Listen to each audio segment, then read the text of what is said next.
Hi friends, कैसे हैं आप सभी। आई होप आप सब बढ़िया होंगे। आज आपके लिए प्रैक्टिस सेट 2 लेकर आए हैं हाई स्कूल की परीक्षा के लिए। और इसमें ऑब्जेक्टिव टाइप क्वेश्चंस रहेंगे जो हमारे सेकंड चैप्टर हैं। जैसे प्रोज का सेकंड चैप्टर है नेल्सन मंडेला वाला, ठीक है, a long walk to freedom. और पोइट्री में फायर एंड आइस। और सप्लीमेंट्री में है ए थिप्स स्टोरी, ठीक है, हरी सिंह वाला चैप्टर। तो इन तीनों चैप्टर्स के जो ऑब्जेक्टिव टाइप क्वेश्चंस हैं उनको आज हम लोग डिस्कस करेंगे, ठीक है। देख लेते हैं आज का पहला प्रश्न।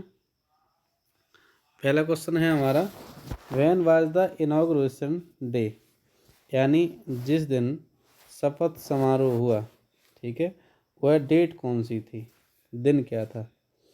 ऑप्शन आपके ये दिए हैं, 10 मई, 10 मार्च, 20 मई, 20 मार्च। यानी जिस दिन नेल्सन मंडेला ने शपथ ली, ठीक है, वह कौन सा दिन था। तो वो था 10 मई 1994, ठीक है। तो इसलिए आपका ऑप्शन जो ए है वो करेक्ट हो जाएगा, ठीक है, 10 मई 1994। तो आपका जो फर्स्ट क्वेश्चन है उसका ऑप्शन ए करेक्ट आंसर है। नेक्स्ट देखते हैं। नेक्स्ट क्वेश्चन हमारा सेकंड, ठीक है। सेकंड क्वेश्चन क्या पूछता है, how many deputy presidents were elected, यानी और कितने प्रेसिडेंट डिप्टी प्रेसिडेंट थे जिन्होंने उस दिन शपथ ली। आपको ध्यान होगा सबसे पहले जो नेल्सन मंडेला थे उनसे पहले कितने डिप्टी प्रेसिडेंट ने ली थी। ऑप्शन है, पहला ऑप्शन है 2, 3, 1 या फिर नन, यानी 2 ने ली, 3 ने ली या किसी ने नहीं ली। तो इसका ऑप्शन हो जाएगा राइट 2, ठीक है। आपके 2 डिप्टी प्रेसिडेंट्स ने उस दिन शपथ और ली थी। नेक्स्ट क्वेश्चन देखते हैं। क्वेश्चन नंबर थर्ड जो हमारा है वो क्या पूछता है, it was a celebration of south Africa's first government, यानी ये जो शपथ समारोह हो रहा था ये सेलिब्रेशन था साउथ अफ्रीका की पहली गवर्नमेंट का। अब ये गवर्नमेंट थी कैसी, ऑटोक्रेटिक रेशियल थी या डेमोक्रेटिक नॉन रेशियल थी, डेमोक्रेटिक रेशियल थी या मोनार्क नॉन रेशियल थी। यानी इसमें कह रहा है कि जो कुलीन वर्ग के लोग थे जैसे जो अंग्रेज वगैरह थे उनकी और जाति के आधार पर थी, या डेमोक्रेटिक थी नॉन रेशियल थी। यानी डेमोक्रेटिक का मतलब है लोकतंत्र की सरकार थी जिसमें कोई भेदभाव नहीं था, ठीक है। इसलिए इसका जो ऑप्शन हो जाएगा वो हो जाएगा आपका बी, ठीक है। इसका करेक्ट आंसर है बी, डेमोक्रेटिक सरकार थी और नॉन रेशियल थी। नेक्स्ट क्वेश्चन है, ठीक है, नेक्स्ट क्वेश्चन देख लेते हैं हम अगली स्लाइड में। क्वेश्चन नंबर 4, ठीक है। क्वेश्चन नंबर 4 क्या पूछता है, what change brought international leaders to South Africa, यानी ऐसी क्या चेंजिंग थी जो इंटरनेशनल लीडर्स को साउथ अफ्रीका तक ले आई थी, ये आपको बताना है। तो ऑप्शन आपके ये हैं, end of apartheid, humanity, peace या ट्रेड नेगोटिएशंस। तो इसमें आपका हो जाएगा एंड ऑफ अपार्थाइड, ठीक है। क्वेश्चन नंबर 4 का आंसर नंबर ए, यानी अपार्थाइड की जो नीति थी, जो रंग भेद की नीति थी, उसका अंत हुआ था, इस वजह से सब लीडर्स वहाँ पर आए हुए थे। नेक्स्ट क्वेश्चन है हमारा फिफ्थ क्वेश्चन। फिफ्थ क्वेश्चन है, what was it that the nations needed to be liberated from, यानी जो देश है, कोई भी जो राष्ट्र है, उसको किन चीज़ों की ज़रूरत है जिनसे कि वह फ्री हो सके, यानी उसको फ्री होने के लिए किन किन चीज़ों की आवश्यकता है, उस देश को या किसी भी देश को किस किस चीज़ से फ्री होना चाहिए। पॉवर्टी यानी गरीबी से फ्री होना चाहिए। जेंडर डिस्क्रिमिनेशन जो लिंग भेद है उससे फ्री होना चाहिए। डेप्रिवेशन जो भेदभाव एक दूसरे में उससे होना चाहिए। ऑल ऑफ द एबव या इन सभी से होना चाहिए। तो इसका आंसर हो जाएगा डी। ठीक है, all of the above. Question number 5 का जो करेक्ट आंसर होगा वो डी होगा। नेक्स्ट देखते हैं। नेक्स्ट हमारा है the स्पेक्टुलर array of south African jets A display of, यानी जब जो नेल्सन मंडेला थे जब उन्होंने शपथ ली थी तो जो वहाँ की जो मिलिट्री थी इन्होंने आसमान में जेट्स उड़ा करके और कलर्स बिखेर के एक जो अपना एक प्रदर्शन होता है वो किया था। तो वही पूछ रहा है इसके बारे में कि the स्पेक्टुलर array of south African jets A display of, जो वो करतब दिखा रहे थे वो लोग, वो किस चीज़ के लिए दिखा रहे थे, वो क्या शो कर रहे थे। मिलिट्री प्रेसिशन यानी जो मिलिट्री होती है उसका प्रदर्शन दिखा रहे थे, या मिलिट्रीज लॉयल्टी टू डेमोक्रेसी, या मिलिट्री के लिए जो मिलिट्री की लॉयल्टी है वो डेमोक्रेसी के प्रति वो दिखा रहे थे, या बोथ ए एंड बी। तो इसका आंसर हो जाएगा आपका सी नंबर। ठीक है, बोथ ए एंड बी, अपना कर्तव्य दिखा रहे थे वो भी जो नई सरकार बनी थी उसके प्रति लॉयल रहने के लिए। ठीक है, नेक्स्ट क्वेश्चन देखते हैं। नेक्स्ट क्वेश्चन है हमारा 7 number. Whom did Mandela want to thank but could not, यानी जो मंडेला थे वो थैंक करना चाहते थे, धन्यवाद करना चाहते थे, लेकिन कर नहीं सके। किसे? हिज फैमिली अपने परिवार को, वाइट रूलर्स जो वाइट रूलर्स थे उनको, अफ्रीकन पैट्रियट्स जो अफ्रीकन देशभक्त थे उनको, या military who know longer exist. ठीक है, या मिलिट्री को जो कि अब नहीं है। तो जो इसमें क्या है, जो लोग अब नहीं है इस दुनिया में, ठीक है, उन्होंने बताया कि जो लोग अब इस दुनिया में नहीं हैं, ठीक है, उनके लिए। तो इसमें ऑप्शन आपका, इसमें मिलिट्री तो नहीं है। ठीक है, इसमें मिलिट्री की जगह ये हो सकता है the people who know longer exist. ठीक है, इसकी जगह आप लिख लेना द पीपल हु। ठीक है, तो जो लोग अब इस दुनिया में नहीं थे उनका धन्यवाद करना चाहते थे। ठीक, नेक्स्ट देखते हैं क्वेश्चन नंबर 8। क्वेश्चन नंबर 8 क्या कहता है? क्वेश्चन नंबर 8 कहता है according to Mandela what is the greatest wealth of nation, यानी मंडेला के अनुसार देश का, किसी भी राष्ट्र का जो ग्रेट वेल्थ होता है, ग्रेटेस्ट वेल्थ होता है, जो सबसे बड़ा धन होता है वो क्या होता है? मिनरल्स होते हैं, जेम्स होते हैं, डायमंड्स होते हैं, या पीपल होते हैं, वहाँ के लोग होते हैं। तो मंडेला के अनुसार वहाँ के लोग ही सबसे बड़ा धन होते हैं। ठीक है, नेक्स्ट क्वेश्चन है क्वेश्चन नंबर 9। क्वेश्चन नंबर 9 पूछता है what did Mandela learn about करेज, यानी करेज के बारे में मंडेला के क्या विचार थे, मंडेला क्या सोचते थे। It is absence of fear, यानी जो करेज होता है डर का ना होना करेज कहलाता है, या it is the Trump over fear, डर के ऊपर जीत ही करेज कहलाता है। बोथ ए एंड बी, यानी दोनों ए और बी सही है, या नन ऑफ द एबव, इनमें से कोई सही नहीं है।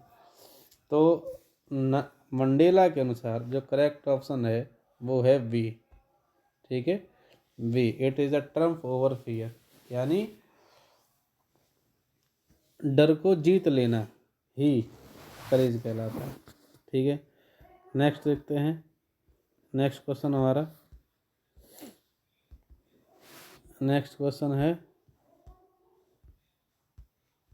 10 नंबर, और इसमें पूछा है व्हाई वर टू नेशनल एंथेम्स संग, दो नेशनल एंथेम्स गाए गए, किसके लिए गाए गए?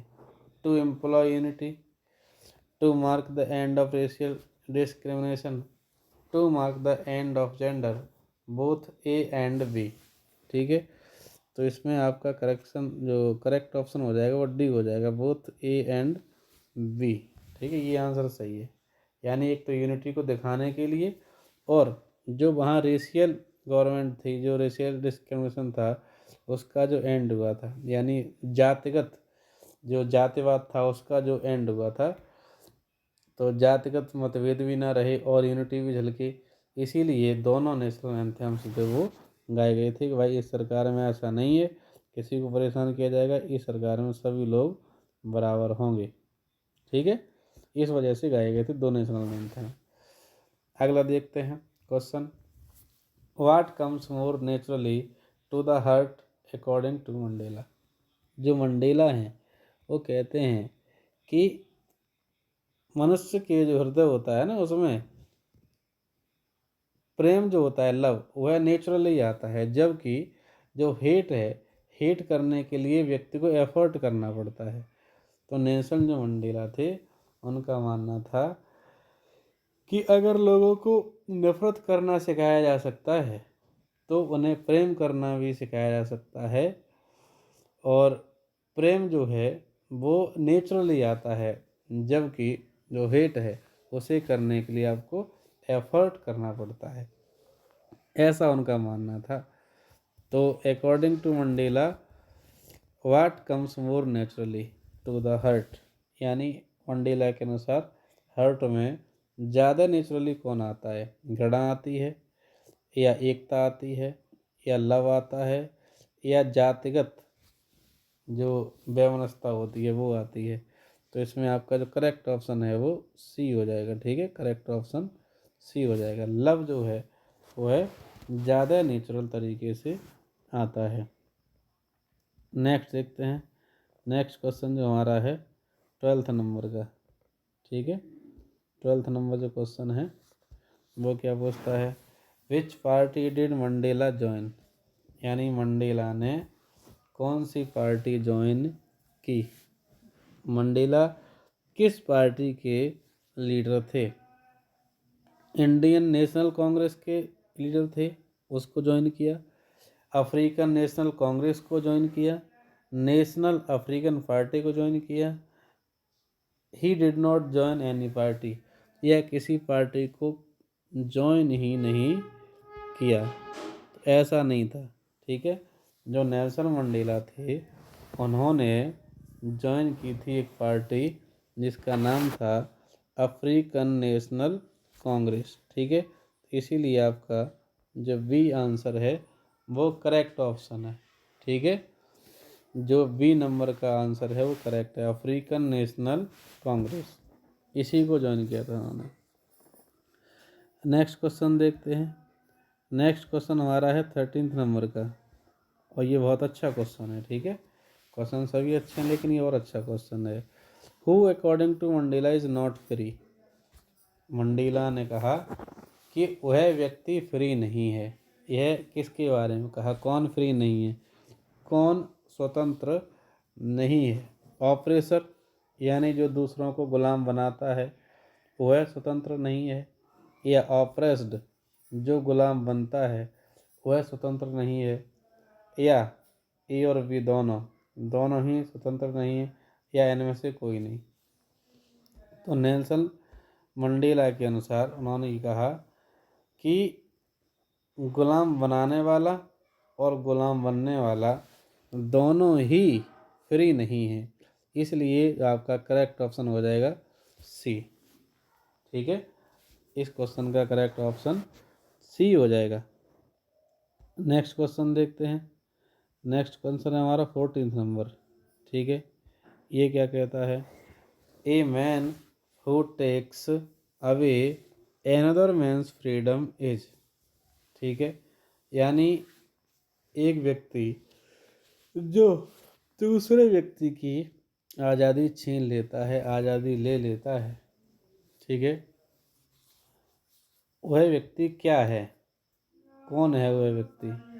तो वाइट पीपल है वह, या बहुत ही रूड व्यक्ति है, या कोई क्रिमिनल है, या ए प्रिजनर ऑफ हेटर्ड है, यानी वह घृणा का, ऐसे कह सकते हो घृणा का प्रिजनर है। ठीक है, जो घृणा होती है उसका प्रिजनर है। तो ऐसा व्यक्ति जो होता है वो घृणा के लायक ही होता है। ठीक है, अतः आपका इस क्वेश्चन का जो आंसर है 14 का वो बी ऑप्शन हो जाएगा। ठीक है, इसका बी ऑप्शन जो है वो करेक्ट। उन्होंने कहा a man who takes away another man's freedom is a prisoner of hatred. ठीक है, तो आई होप ये मीनिंग आपको क्लियर हुए होंगे। तो ये जो मीनिंग थे ये थे हमारे प्रोज से। ठीक है, अब देख लेते हैं पोइट्री से, जो हमारी सेकंड नंबर की पोएम है जिसका नाम फायर एंड आइस, जो कि रॉबर्ट फ्रॉस्ट के द्वारा लिखी गई है, जिसमें रॉबर्ट फ्रॉस्ट ने कल्पना की है, इमेजिन किया है कि संसार का अंत किस प्रकार से होगा। तो उसी से जुड़े हुए कुछ क्वेश्चंस हैं, अब हम इनको डिस्कस करेंगे। ठीक है, बहुत ही अच्छे क्वेश्चन हैं, देखते हैं इनमें क्या पूछा गया है। पहला क्वेश्चन जो है वो पूछता है who is the poet of the poem fire and ice, यानी जो फायर एंड आइस पोएम है इसका जो पोइट है इसको किसने लिखा है। आपको याद होगा किसने लिखा है, लेस्ली नॉरिस ने लिखा है, रॉबर्ट फ्रॉस्ट ने लिखा है, कैरोलिन वेल्स ने लिखा है, या रॉबिन क्लेन ने लिखा है। आपके सामने चार ऑप्शन है किसने लिखा है। आपको ध्यान होगा जो शुरू की दो पोएम है डस्ट ऑफ स्नो और फायर एंड आइस, ये लिखी गई हैं अमेरिकन राइटर रॉबर्ट फ्रॉस्ट के द्वारा। ठीक है, इसलिए आपका जो बी ऑप्शन है वो करेक्ट है, रॉबर्ट फ्रॉस्ट। आपको कमेंट में ये बताना है कि जो रॉबर्ट फ्रॉस्ट थे उनका पूरा नाम क्या था। ठीक है, आपको कमेंट करके ये बताना है कि रॉबर्ट फ्रॉस्ट का पूरा नाम क्या था। नेक्स्ट क्वेश्चन देखते हैं। जो नेक्स्ट क्वेश्चन हमारा है वो ये, ठीक है,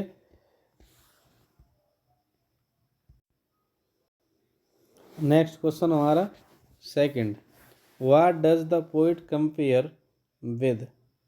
ठीक है, what does the poet compare fire with, यानी जो पोइट हैं उन्होंने फायर से कंपेयर किया है किसको। ठीक है, ऑप्शन आपके सामने है, हेटर्ड हॉट, डिजायर को, हॉट को, बोथ ए एंड सी, यानी ए एंड सी, इसको। चार ऑप्शन है आपके सामने, आपको पता होगा कवि ने कहा कि जो संसार का अंत है वह या तो फायर से होगा या आइस से होगा। तो जो उन्होंने फायर की तुलना की है वो करी है आपकी डिजायर से। ठीक है, जो इंसान की बढ़ती हुई इच्छाएं हैं इसकी वजह से संसार का अंत होगा, ऐसा कवि ने कहा। तो आपका जो करेक्ट ऑप्शन है वो है बी। ठीक है, नेक्स्ट क्वेश्चन है थर्ड। क्वेश्चन नंबर थर्ड क्या कहता है, what is the meaning of Paris. Paris का मीनिंग क्या है। ठीक है, पेरिस का मतलब है बर्बाद होना, अंत हो जाना, विनाश हो जाना, मरना। ठीक है, तो इसमें आपको बताना है ब्लूम है, राइज है, डाई है, या ग्लो है, इनमें से कौन सा करेक्ट मीनिंग होगा। तो आपका जो करेक्ट ऑप्शन होगा वो होगा सी, डाई। ठीक है, डाई मीन्स मरना। नेक्स्ट देखते हैं, नेक्स्ट क्वेश्चन है हमारा क्वेश्चन नंबर फोर्थ। ठीक है, क्वेश्चन नंबर जो फोर्थ है, where has he used personification. ये एक अलंकार है। ठीक है, पर्सोनिफिकेशन इसको कहते हैं मानवीकरण। तो जो कवि है उसने पर्सोनिफिकेशन कहाँ किया है, किस चीज़ का पर्सोनिफिकेशन किया है। फायर का किया है, आइस का किया है, अर्थ का किया है, तीन में से किसी का किया है, या बोथ ए एंड बी, दोनों का ही किया है। ठीक है, तो ऑप्शन आपका डी इसमें करेक्ट होगा, उसने फायर और आइस दोनों का ही पर्सोनिफिकेशन किया है। पर्सोनिफिकेशन कहते हैं इसको, पर्सोनिफिकेशन का मतलब होता है वे चीज़ें, वे थिंग्स जो मानव नहीं है लेकिन कवि कल्पना करता है जैसे कि वो मानव ही हैं। जो चीज़ें जैसे जो अब्स्ट्रैक्ट नाउन्स होते हैं उनको मान लीजिए एक तरीके से। ठीक है, तो अब्स्ट्रैक्ट नाउन होते हैं वो न तो दिखते हैं ना उन्हें हम टच कर सकते हैं, ना उनसे बात कर सकते हैं, वो दिखते भी नहीं हैं। लेकिन जब अब्स्ट्रैक्ट नाउन का यूज ऐसे किया है जैसे कोई जीवित प्राणी हो, ठीक है, कोई निर्जीव वस्तु हो, और उसको ऐसे यूज किया जाए जैसे कि है सजीव प्राणी है, तो वह जो अलंकार होता है, वह डिवाइस जो होता है पर्सोनिफिकेशन कहलाता है। जैसे हम कहें कि मौत ने उसे निगल लिया या काल ने उसको खा लिया, ठीक है, ऐसे हम कहते हैं ये जाए तो मौत ले गई, तो हम मान लेते हैं मौत ले गई। मौत कोई लेडीज तो है नहीं जो उसको ले गई, ठीक है। जैसे हम लोग कहते हैं कि कानून अंधा होता है, अरे अंधा तो वही होगा जिसकी आंखें होंगी, कोई व्यक्ति होगा, कोई सजीव प्राणी होगा, वही तो अंधा हो सकता है जिसकी आंखें काम करती हों, जिसकी आंखें न काम करती हों तो जिसकी नहीं करती हैं।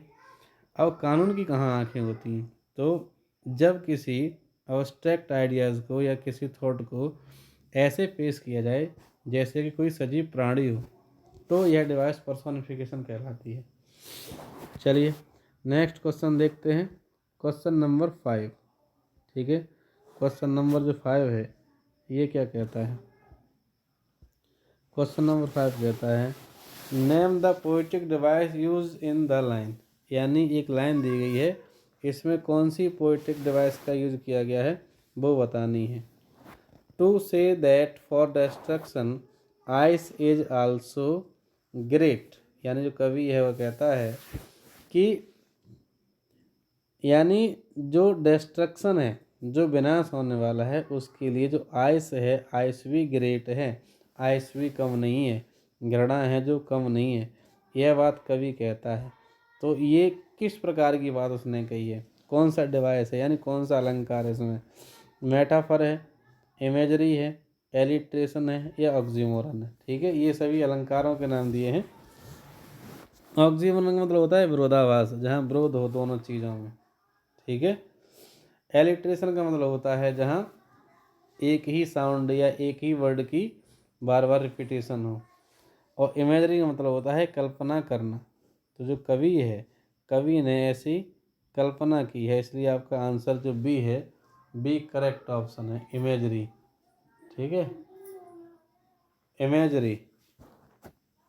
नेक्स्ट, तो इसलिए आपका जो क्वेश्चन नंबर 5 है इसका आंसर बी हो जाएगा, इमेजरी है, ठीक है। कवि कल्पना कर रहा है इस चीज़ की कि संसार का जो अंत है वो इस प्रकार से होगा। नेक्स्ट क्वेश्चन देखते हैं 6 नंबर। क्वेश्चन नंबर 6 कहता है व्हाट डज आइस सिम्बलाइज। आपको पता होगा इसमें ये पूछा गया है कि जो आइस है वह किसका सिंबल है, किसका प्रतीक है। कवि ने आइस को किसका प्रतीक माना है? लव का माना है, या हेट का माना है, या वॉयलेंट डिजायर का माना है, या ऑल ऑफ द एबव, सभी को माना है, ठीक है। तो आपका जो करेक्ट आंसर है वो है बी, ठीक है। उसने कहा कि जो आइस है, आइस को उसने हेट कहा है। तो आपकी क्वेश्चन नंबर 6 का आंसर नंबर बी करेक्ट है। नेक्स्ट क्वेश्चन देखते हैं। नेक्स्ट क्वेश्चन हमारा 7 नंबर। 7 नंबर क्वेश्चन ये कहता है what does violent desire refer to, यानी जो आपकी जो वॉयलेंट डिजायर्स हैं वो किसको रेफर करती हैं? लव को करती हैं, आइस को करती हैं, ठीक है, बोथ ए एंड बी उसको करती हैं, या नन ऑफ द एबव। कवि ने जो डिजायर का मतलब बताया है उसने कहा है कि जो डिजायर हैं उसने तुलना करी है फायर से, इसमें कहीं फायर तो है ही नहीं, तो इसलिए आपका ऑप्शन नंबर डी करेक्ट हो जाएगा, नन ऑफ द एबव, ठीक है। करेक्ट ऑप्शन हो जाएगा none of the above. Next question देखते हैं। नेक्स्ट क्वेश्चन है what is the rhyming scheme of the poem. जो पोएम है इसकी राइमिंग स्कीम क्या है? राइमिंग स्कीम क्या होती है? राइमिंग स्कीम कहती है, राइमिंग स्कीम का मतलब होता है जब हम पोएम पढ़ते हैं तो जहाँ पोएम की लाइन एंड होती है, समाप्त होती है, तो वहाँ तुक कैसी मिलती है, पहली दूसरी लाइन की मिल रही है तुक, या पहली और तीसरी लाइन की मिल रही है, ठीक है। तो अलग अलग प्रकार की राइमिंग स्कीम्स होती हैं। आपकी जो पोएम है इसमें जो राइमिंग स्कीम है वो है option A B A B C B, ठीक है, ये वाली राइमिंग स्कीम फॉलो हुई है। तो आपका क्वेश्चन नंबर 8 का आंसर नंबर ए हो जाएगा। नेक्स्ट क्वेश्चन देखते हैं, क्वेश्चन नंबर 9। ये पूछता है fire and ice is a highly symbolic poem by Robert Frost because it इसमें है नहीं, ठीक है। तो इसमें पूछा गया है कि बहुत ही सिंबॉलिक पोएम है रॉबर्ट फ्रॉस्ट की ये, क्यों है ये। It is use contradicting ideas, दो विरोधी आइडियाज़ को इसने पेश किया है, या it is a meditation about how the earth will and, इसमें कवि ने यह चिंता करी है, यह ध्यान किया है कि पृथ्वी का जो अंत है वह कैसे होगा। इट कॉरपोरेट्स साइंटिफिक टर्म्स, इसमें जो साइंटिफिक टर्म्स हैं उनको कॉरपोरेट किया गया है, या नन ऑफ द एबव।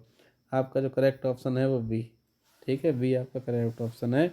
इस पोएम में कवि ने यह बताया है कि जो पृथ्वी है या संसार है उसका अंत किस प्रकार से होगा, ठीक है। Next question, who do Robert Frost sides with, यानी जो रॉबर्ट फ्रॉस्ट हैं वो किन किन की साइड में रहते हैं, कौन सी बातें हैं जिनकी साइड में रॉबर्ट फ्रॉस्ट रहते हैं।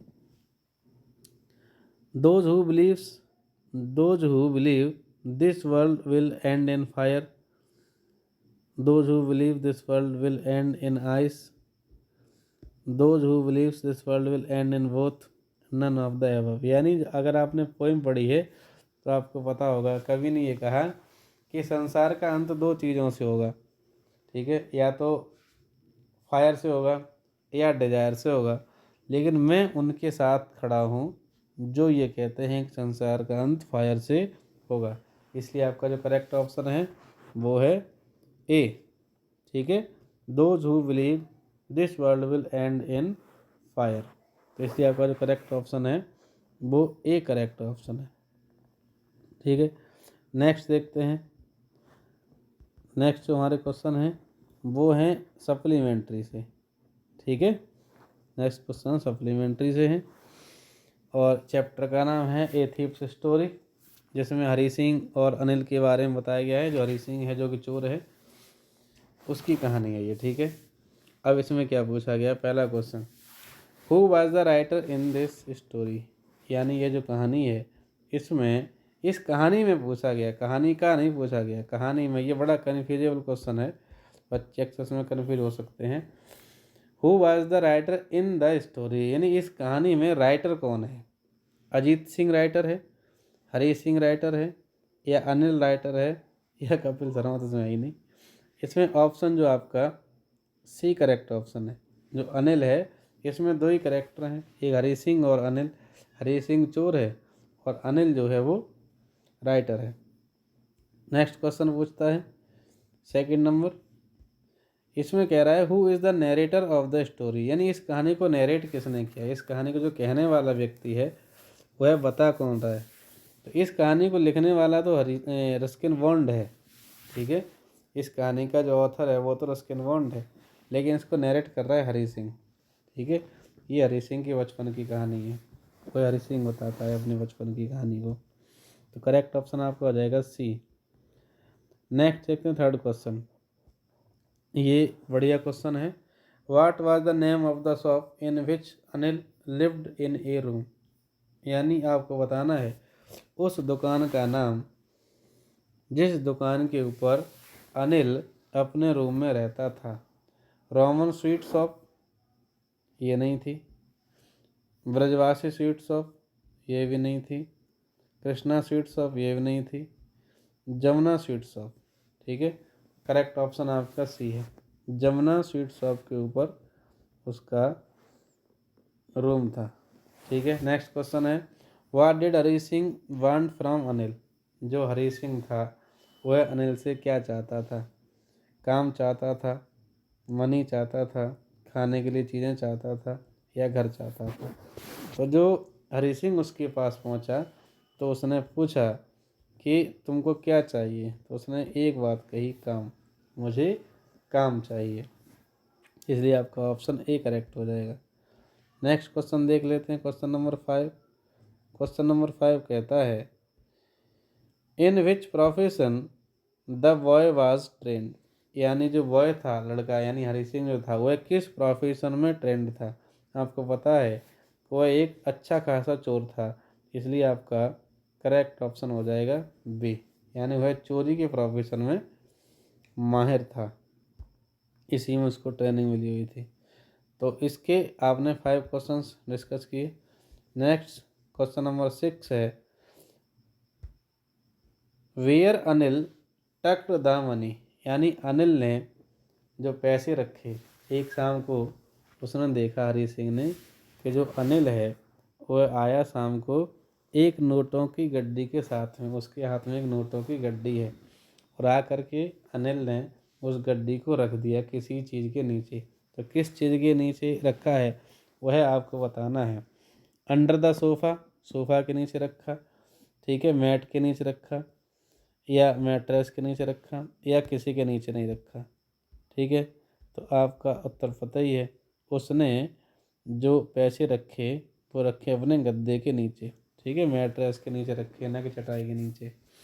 तो मैट्रेस इसका करेक्ट आंसर है। कन्फ्यूजन नहीं होना, यहाँ मैट भी लिखा है और मैट्रेस भी लिखा है, तो उसने अपने जो पैसे हैं वो मैट्रेस के नीचे रखे, ना कि मैट के नीचे, ठीक है। उसने वहाँ से पैसे चुराए और वह भाग लिया। उसने सोचा कि लखनऊ के लिए गाड़ी है, अभी स्टेशन पर मिल जाएगी। वह दौड़ के पहुँचा। ट्रेन अपने करेक्ट टाइम पर स्टेशन पर खड़ी थी। तो वही इसमें पूछा गया है, what was the time to catch Lucknow express, यानी जो लखनऊ एक्सप्रेस थी उसको पकड़ने का सही समय क्या था? 10:30 बजे रात को, 10:30 बजे सवेरे, 11:30 बजे रात को, या 11:30 बजे सवेरे। तो इसमें करेक्ट ऑप्शन आपका है ए, ठीक है, करेक्ट ऑप्शन ए है, 10:30 बजे की ट्रेन थी। नेक्स्ट क्वेश्चन देखते हैं, question number 8, in which month it was happened, ये जो कहानी घटी, ये जो घटना घटी, ये किस महीने की बात है? दिसंबर, जनवरी, नवंबर और फरवरी। तो ये जो घटना घटी है ये नवंबर की बात है, ठीक है, शायद लास्ट नवंबर है, हाँ लास्ट नवंबर के समथिंग की बात है, तब ये घटना घटी हरी सिंह के साथ में। नेक्स्ट क्वेश्चन हमारा है 9, अनिल वाज, जो अनिल की एज है वह कितनी है? अनिल जो है वह कितने साल की एज थी उसकी? तो 15, 25, 30 या 35। अनिल जो है वो 25 साल का लड़का है, ठीक है, यह 25 साल का जवान है। इसका काम है किसी मैगजीन के लिखना, ठीक है, ये किसी मैगजीन के लिए कुछ लिखता है। और इस सीरीज़ का लास्ट क्वेश्चन है आज की वीडियो का, who was the thief in the story. आपको पता ही होगा कि इस कहानी में चोर कौन है। इसका आंसर मुझे देने की क्या आवश्यकता है, ये आप सबको पता ही होगा, हरी सिंह, करेक्ट ऑप्शन है हरी सिंह। तो इस वीडियो में हमने 3 चैप्टर्स को, जैसे जो 3 चैप्टर्स हैं उनके क्वेश्चन आंसर को डिस्कस किया। इससे पहले वाली वीडियो में हम 3 को किया था। इसी प्रकार से हर एक वीडियो में 3-3, यानी सबका एक एक, तीनों चैप्टर कवर करेंगे, और लगभग 8 या 9 वीडियो में हम पूरे जो ऑब्जेक्टिव टाइप क्वेश्चन हो सकते हैं बुक से वो कवर कर लेंगे, ठीक है। आई होप ये क्वेश्चंस आपको क्लियर हुए होंगे। इनका बढ़िया से रिवीजन कीजिए और टेस्ट की तैयारी कीजिए, पेपर्स की तैयारी कीजिए। मिलेंगे हम लोग नेक्स्ट वीडियो में नए क्वेश्चंस के साथ में। Thanks for watching.